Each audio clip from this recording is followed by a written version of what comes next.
Hello, and welcome to the Asthma and Allergy Foundation of America's latest education program titled Mastocytosis and Other Mast Cell Disorders.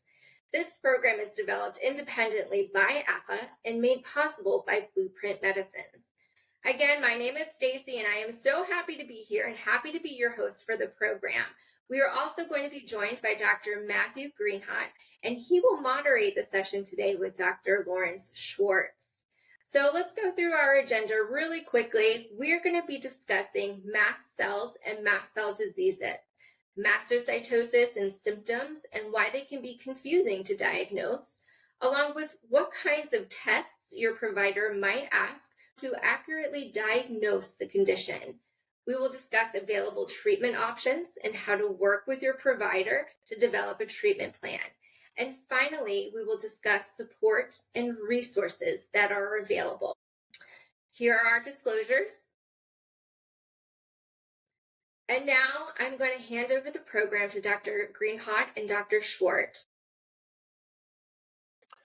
So now we'll talk about primary mast cell disorders. And by primary, I mean the disorder results from something that's changed inside the mast cell, rather than an allergen from outside the mast cell that activates it. And there's two primary disorders that I'm going to talk about. One is mastocytosis, which is clonal, meaning a mutation occurs in some of the mast cells, results in too many mast cells. And then hereditary alpha-tryptosemia, which is an inherited disorder or inherited trait, where you have extra tryptase genes that result in higher serum levels of tryptase.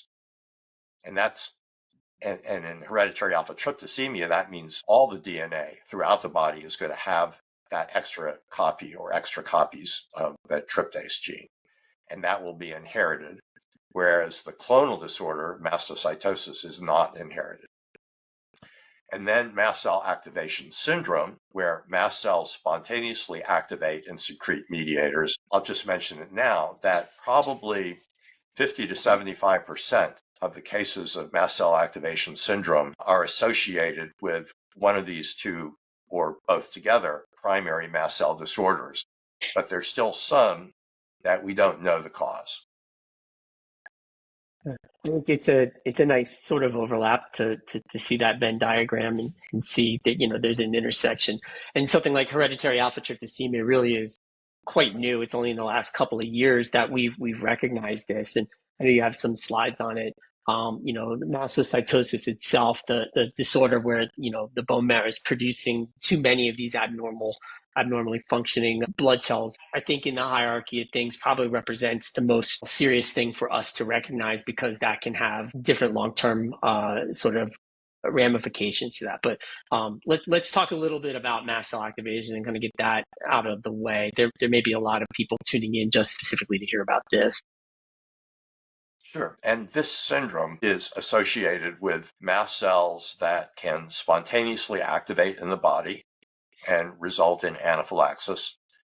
When they activate, they secrete mediators that produce the symptoms of mast cell activation. The symptoms that these patients suffer from usually respond to some degree, at least, to treatments that either target mast cell activation or the mediators that the mast cells are producing. So the symptoms would be what we've already discussed about for anaphylaxis. In the skin, there could be itching and hives.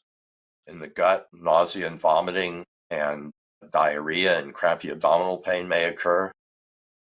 In the airways, there could be shortness of breath, either from swelling in the laryngeal area or bronchospasm in the lung airways.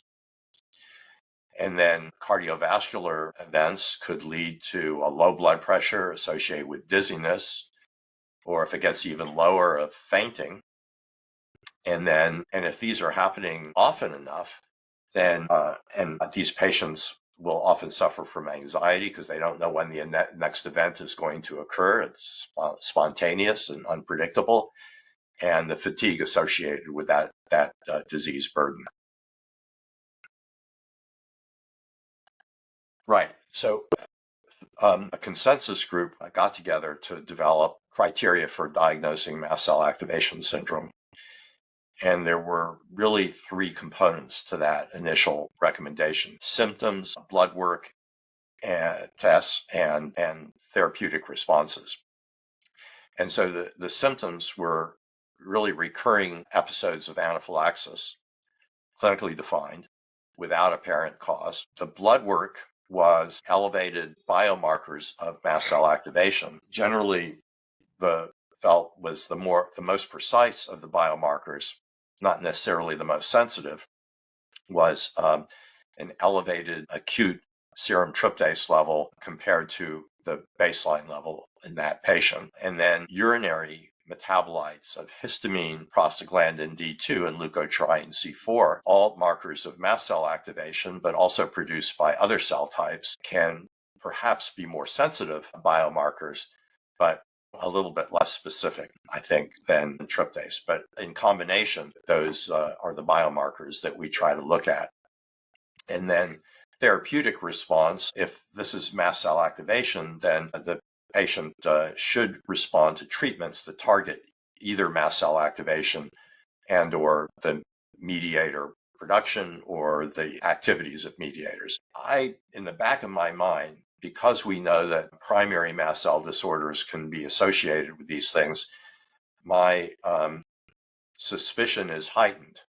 If a patient has a genetic trait like hereditary alpha-tryptosemia or a mutation like in mastocytosis that we know affects mast cell activation and increases the chance of having MCAS. So, and then over on the right side of this slide, you see the primary mast cell disorders. And one of the important points to make is, though, in secondary activation of mast cell, like from an allergen, are not a criteria for mast cell activation syndrome. These primary disorders, when present, can heighten the response to allergen challenges. So particularly to somebody that's allergic to insect venoms, when they get stung, they can have really severe and life-threatening type reactions. And so that's a clue that there may be an underlying mast cell disorder. And so the allergen precipitated event is not diagnostic of MCAS per se, but it may clue you into an underlying diagnosis of MCAS, particularly where there are also spontaneous anaphylactic events. So hereditary alpha-tryptosemia is an inherited genetic condition that was first reported in 2014, better defined in 2016, and then studied avidly since that time. It's associated with high levels of tryptase protein in the blood, and it can be associated with severe anaphylactic reactions, either spontaneous ones or to insect venoms, maybe a somewhat of an increase in food allergic reactions or severity as well. And a couple other signs, clinical signs associated with hereditary alpha-tryptosemia would be mild vibratory urticaria, which is inducible in all the patients. Most patients are not particularly bothered by it and may not even realize they have that. And vibratory urticaria is if you vibrate the skin, then they'll have urticaria at that site. And then retained primary dentition, that is present in about 15 to 20% of individuals who have one extra copy of the tryptase gene, so modestly elevated levels, but in about 40 to 50% of the individuals who have two extra copies, and the numbers with higher extra copies of tryptase up to 10 are few in number, and so haven't been studied adequately to tell you whether the retained primary dentition that has to be surgically removed continues to increase or not. But that may be apparent in the history. Yeah, HAT is, we call it HAT, right, with the alpha there. This is something that, again, a lot of our understanding of mast cell disorders have come out of, well, we'll break it down in a couple different ways. One, just exaggerated responses to people with insect sting allergy who have just really difficult to treat cases of anaphylaxis. Some of the worst reactions that as allergists we treat. And that's helped our understanding. But then, looking at why does somebody have the elevated tryptase level but might not have symptoms? And then, anytime you see somebody who has trouble getting rid of their baby teeth, that's always a tip off that there's probably something going on within the genes and whatnot. Yeah. Another important point is the genetics of that. So this genetic trait is present in about 5% of people with European ancestry, and most of those are asymptomatic. It's rare in patients with Asian or African ancestry, as best I can surmise from the literature. Though ancestry is complex, particularly in the United States, and there's often mixed ancestries, so you have to consider that as well. So the symptoms that in HAT patients, most people have no symptoms. When they are present, I mentioned hives or itching in the skin, vibrations can induce hive, and they could have more severe anaphylactic reactions, either allergen triggered, like from insect venom, or spontaneous. So the next primary mast cell disorder that we're talking about is mastocytosis. Remember, this is a clonal disorder where there's a mutation that is acquired, not inherited, but happens sometime, probably in the bone marrow, where some of the cells becoming mast cells pick up this mutation, and that mutation increases their number over time. And the mutation is in the gene that I mentioned called KIT. And that KIT, remember, is important for mast cell development, for mast cell survival, and it's also an enhancer of mast cell activation. So you can think of mastocytosis as cutaneous versus systemic. And cutaneous is mast cells in the skin that produce a characteristic rash, which I'll show you later, and systemic, where clinical criteria, laboratory criteria are met to call it systemic. So that means in the bone marrow, you've got mast cells which are funny looking, one minor criteria, or they have the mutation, another minor criteria, or they have some things on the surface that they don't normally have, a third minor criteria, or they have aggregates of mast cells, a major criteria. And so if it meets the major and minor criteria, then you could label it systemic mastocytosis. And the prevalence of that is about 0.01% in adults. So that means about maybe 35,000 individuals in our country have systemic mastocytosis. So it's rare, but not very rare. And then the cutaneous forms have it in the mastocytosis in the skin, but do not meet criteria for systemic mastocytosis. Some may evolve into that, but most will probably not. So we talked a little bit about already how mastocytosis is diagnosed, cutaneous versus systemic. So a medical history, an elevated tryptase level in the blood, a KIT mutation test, and then the biopsy in the bone marrow or affected tissue to show either aggregates of mast cells or mast cells that express some things on their surface that they don't normally express, or they don't look like normal mast cells, so funny looking mast cells. Now, interesting, here's a 25-year-old female who had random episodes of anaphylaxis that would be spontaneous and a rash for 3 years. 10 years ago, had a severe anaphylaxis reaction to a wasp sting. So that was allergen induced, and a negative family history, but a suspicion of mastocytosis, systemic mastocytosis, because of the history of anaphylaxis and the rash. And the physical exam shows this rash, in this case on the back, with these reddish brown spots or macules on the skin. And physical exam did not reveal any large liver or spleen or some of the things that one might want to look for as well. And then blood tests showed an elevated baseline serum tryptase level. During one of these anaphylaxis events, the acute serum tryptase was much higher than the baseline serum tryptase. And then a test for the HAT mutation was negative, but a test for the KIT mutation that's associated with mastocytosis, and the most common in adults, accounting for about 95% of the mutations, is the D816V KIT mutation. That just refers to the change in amino acids that occurs at the 816 position, and that was positive.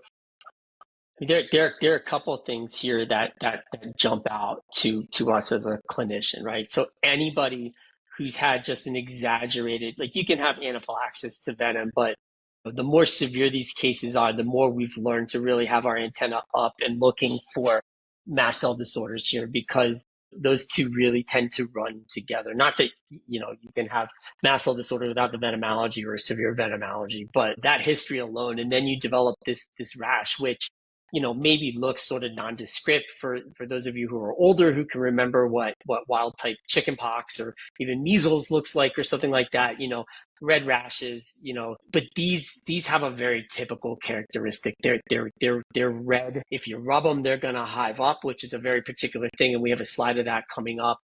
This history is very, very typical for somebody where you would have high suspicion for a mast cell disorder, because this sequence of events just doesn't happen. And you could easily have had the rash first and then the severe reaction to venom as well. Now, the skin itself, right, if you're looking at what does cutaneous mastocytosis look like, right, which is generally not going to progress to having bone marrow involvement or anything like that. And you can have these sort of maybe less scattered, but sometimes they can be as scattered as this. They can be red. Sometimes they can be even more sort of coffee spot colored or whatnot. In babies, at birth, you can see blistering or whatnot. That's usually a telltale sign, but it wouldn't have some of this other history of like the severe anaphylaxis, or it generally doesn't, like if your liver or spleen are enlarged, that's not good for a number of reasons, but why we look at that as a clinical marker, that tells us that certain organs may be growing because there's cells in there that shouldn't be there, or other things. So, this is Dr. Schwartz has many examples as one of the foremost experts in this in the US, and people fly to see him from all over the world, actually. But this is a very typical rash to look at, and just a very typical history. So a lot of patients notice that different things may trigger their mast cell activation in mastocytosis. It could be temperature changes, vibration, stress, pain, exercise, some medications, infections, alcohol, insect stings if venom allergic. In how many of these cases, like with, for example, say sudden temperature change or stress or exercise, might be stress-induced type reactions versus true anaphylaxis? It would be nice to know more precisely. With medications, there's some medications that are direct activators of mast cells, that you're not allergic to the medication, but they can directly activate. And so most narcotics can do that, with the exception of one called fentanyl. And so I tend to use that in my mastocytosis patients. And then vancomycin can also activate mast cells. People with mastocytosis, there may be an increased risk for more systemic type reactions. So I tend to, if there's no alternative to vancomycin, then I would recommend a very slow infusion rate in such individuals. Yeah. I remember one patient we had who had systemic mastocytosis with a lot of cutaneous markings.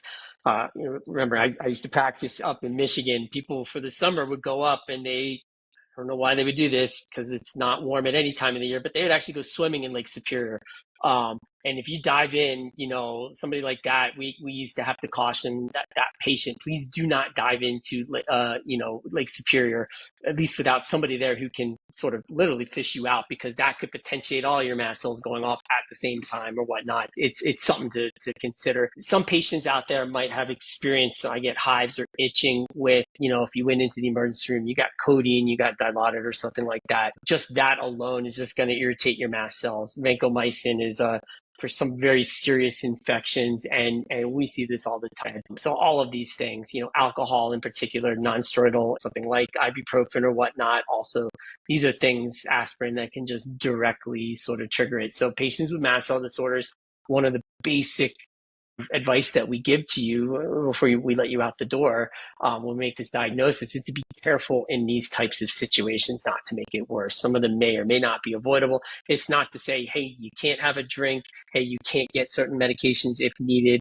or like you have a headache and you want to take ibuprofen, you can't. You just need to be careful of what you're getting yourself into.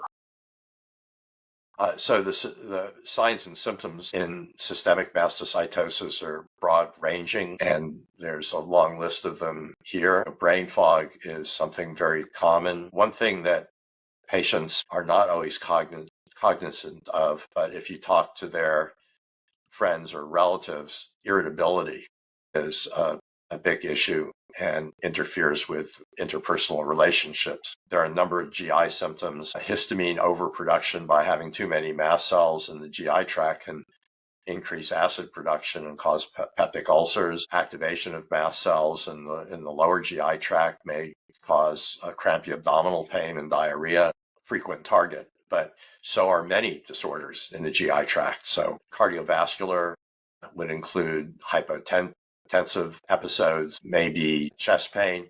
I had one patient present with a disorder called Prinzmetal's angina, where they get angina-like heart chest pain due to constriction of coronary arteries without any atherosclerotic, any lipid deposits in the coronary arteries. So if they then have a perfusion study, they find their arteries look normal, but they constrict to the mediators that mast cells can release in the heart and cause episodic anginal pain.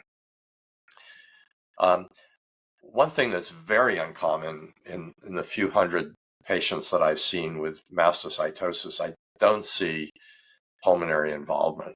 It's very unusual there, where with allergic disorders or allergic type reactions, they can be quite common. Bone involvement with mastocytosis is common. About 40% have osteoporosis.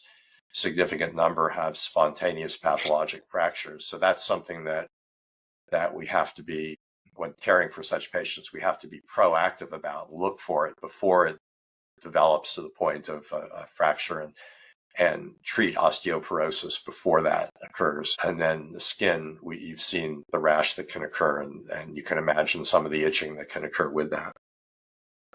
In clinical trials, particularly in the indolent forms or the less severe forms of systemic mastocytosis, a total symptom score has been developed as the primary determinant of improvement to new drugs that are being tested, because you can't look at overall survival, because people with relatively mild mastocytosis have a normal lifespan.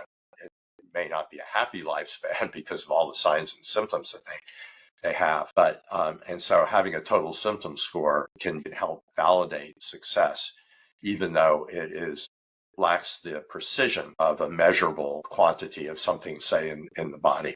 So this is an example of one that was used in clinical trials related to one of the KIT inhibitors that has been approved for mastocytosis. And it looks at 4 domains: symptoms in the skin, GI tract, neurocognitive, that might include dizziness from cardiovascular hypotension, and then bone pain and fatigue.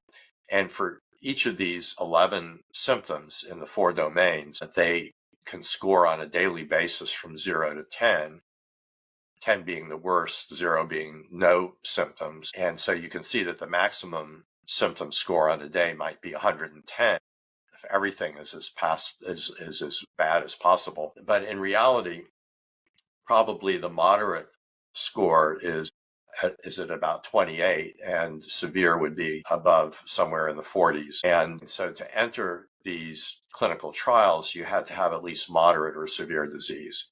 So significant symptom burden, because that's what they were going to be measuring. So if you had no symptoms on most days, it would be hard to see if there was an improvement in symptom scores if you had only mild problems. This is a 30-year-old female who had developed this pruritic rash, and the eventual outcome of the workup was mild form of systemic mastocytosis called indolent systemic mastocytosis. And so you had one of these reddish brown macules like you saw in the previous slide, but this is at higher magnification.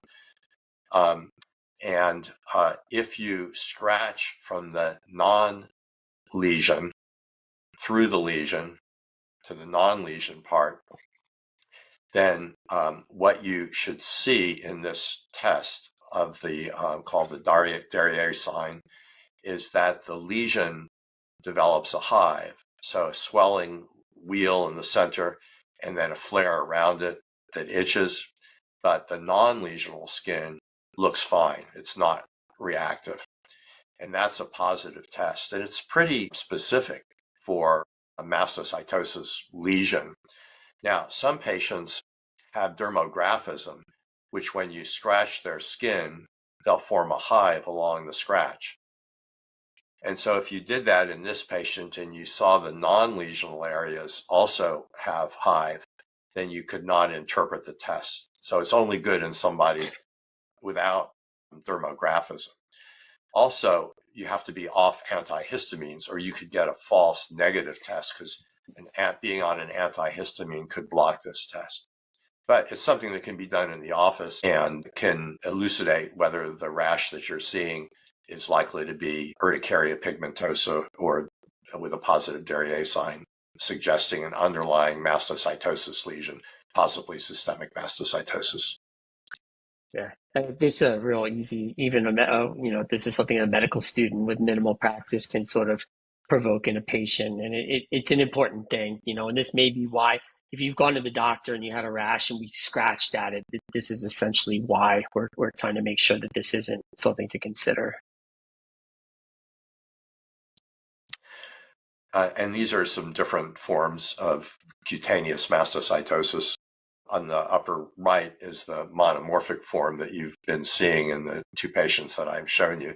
This is by far the most common presentation in adults, but can also be seen in children. To the left is the polymorphic variant. That's most common in children and usually spontaneously resolves by adolescence. And then mastocytoma can be seen either in children or adults. This is a solid tumor-like lesion, and it can also urticate, but it may produce systemic anaphylaxis as scratch. So usually you don't perform that test when somebody with a large lesion like that.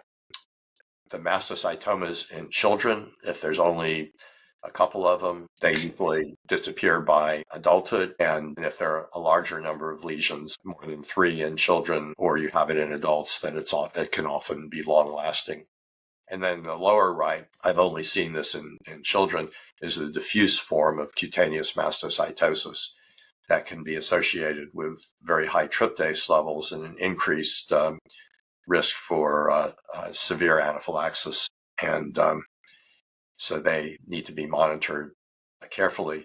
But even a severe diffuse form of cutaneous mastocytosis many of them can resolve spontaneously by adolescence. So children have a better prognosis than adults for the most part in terms of it spontaneously resolving.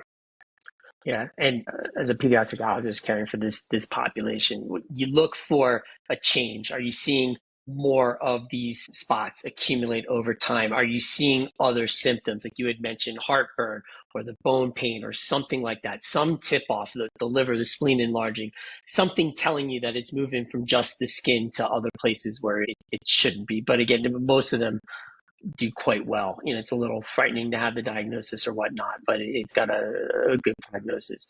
With these mastocytomas, one of the other things that can be very subtle, it does not take a lot of contact with that to cause anaphylaxis. I had a number of teenagers with these, just subtle contact sports, rubbing, like playing basketball and backing into somebody who was in the right area. That was enough to have them basically have anaphylaxis on the basketball court or whatnot. That's actually how we found a couple of cases that they were coming in with that. And we just did a quick body check and like, oh yeah, you've got a mastocytoma there. That makes a lot of sense. So for managing mastocytosis, different types of medicines are available to help treat. We'll go over those a little bit. Identifying and avoiding triggers can help to manage symptoms. And then multiple medication can be not only costly, but can be just a burden to have to take lots of pills each day. So I divided the current and future treatments into different categories. So for symptomatic treatment, sometimes emollients are helpful for skin itching.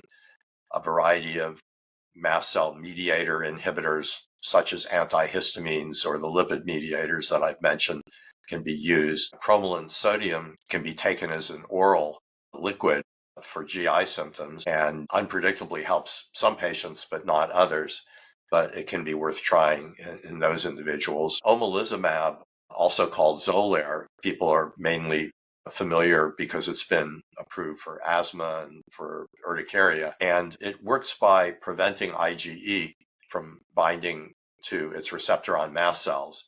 And that makes the mast cells less activatable. And so that helps in some of the spontaneous anaphylaxis or even in insect venom-induced anaphylaxis patients. In my experience and what I've seen published is it's less helpful for GI symptoms.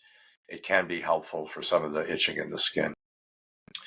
In people that are allergic to insect venoms, then venom immunotherapy can be very helpful in preventing attacks. I had one patient who wanted to keep his job and had to work outside, walking up and down trails.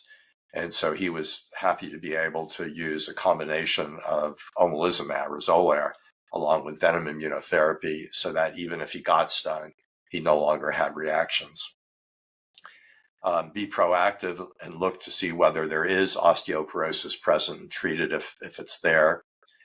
Now, when you have an acute anaphylactic reaction as a mastocytosis patient, epinephrine is the drug that may help the most, but I found that supine positioning done as soon as signs and symptoms begin to develop of a systemic event is the most important thing. So supine positioning is lying down and getting your head and heart or chest at the same level.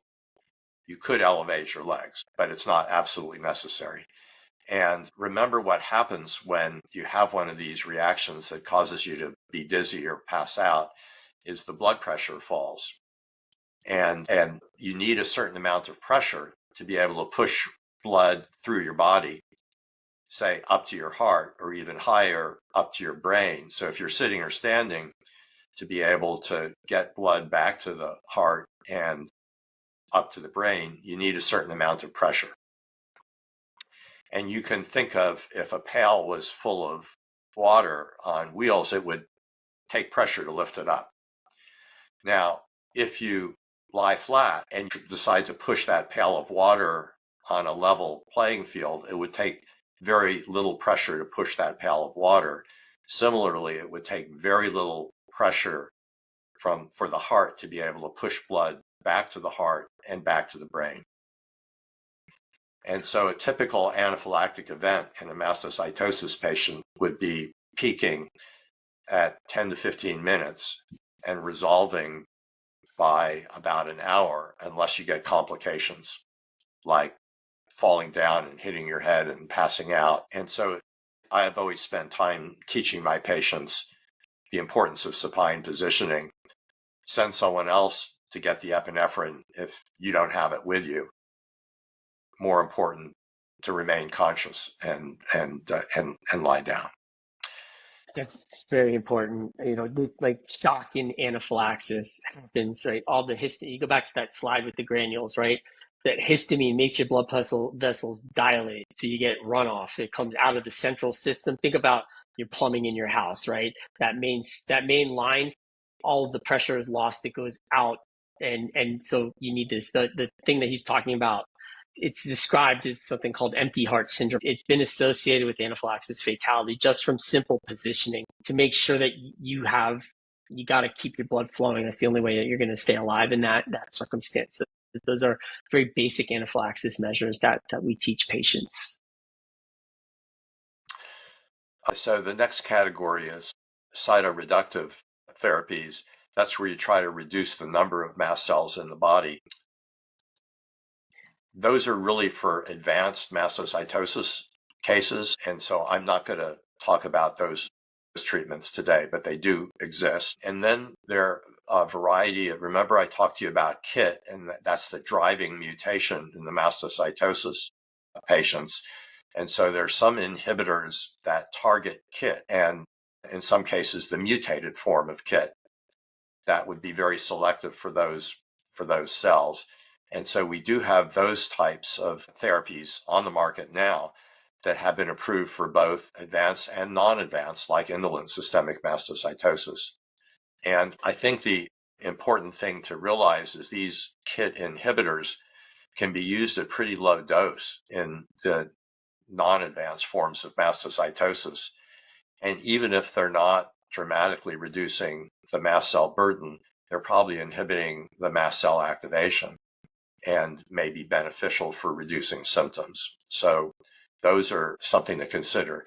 And then experimental medications, by that I mean they're in clinical trials, advanced clinical trials, include additional KIT inhibitors, either small molecules like the ones that have been approved already, or antibodies against the KIT receptor, or another group of small molecule inhibitors is being developed for one of those pathways that are involved in mast cell activation that get inside the cell and inhibit that pathway, and might also be useful in some circumstances for bringing down the level of mast cell activation. So I think there's a bright future for having multiple therapies for both general and very targeted therapies for mastocytosis.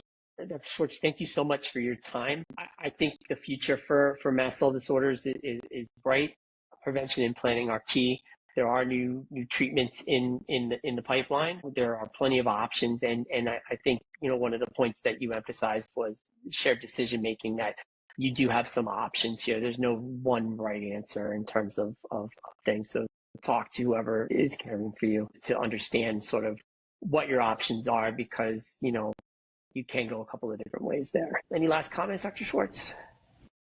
No, Matt, thanks very much. It's great to see, from my point of view, the next generation of people coming through, and then and I've even met some even younger than you that are in the field now. So I think we've got a bright group of physicians moving forward that are going to take good care of these patients and help to discover the next round of drugs. Well, thank you very much. I appreciate the accusation of being young, but that made my day. And thank you again for everything that you've done for the field. Again, as somebody coming up and studying this, I don't reach where I am without your contributions to the field. So I can't underemphasize how much of a godfather of the field that Dr. Schwartz is, and his invaluable contributions has made us so much better off in terms of being able to provide care. So Larry, thank you again for taking the time today to go through this. Good to be here. Thank you so much, Dr. Schwartz, and thank you so much, Dr. Greenhawt, for moderating. Again, I'm just going to reiterate what Dr. Greenhawt said. Dr. Schwartz, you have just been a pioneer in this field, and we are so lucky to have you and to take everything that you have said and have gone over today. And I know our patient advocates are wondering, well, what do I do now? Where do I go? What are the resources? Well, we talked about a whole bunch of those resources. We talked about some Q&As and what you can do now and in the future, but just in case you need more resources, we have some great resources here at AAFA. We have our store where you can find a bunch of educational programming and one-pagers. We have our support center that is available Monday through Friday, where you can call in and you can ask any question under the sun that you may have about your asthma, about allergies, about what we talked about today. Maybe it's even getting in touch with Dr. Schwartz or Dr. Greenhawt to ask further questions. what have you. We are here for you. And if that doesn't do it, we have our wonderful online communities where you can log in and meet other patients and other advocates going through the same things that you are going through on your journey. And you can talk and you can relate and really build a community there as well.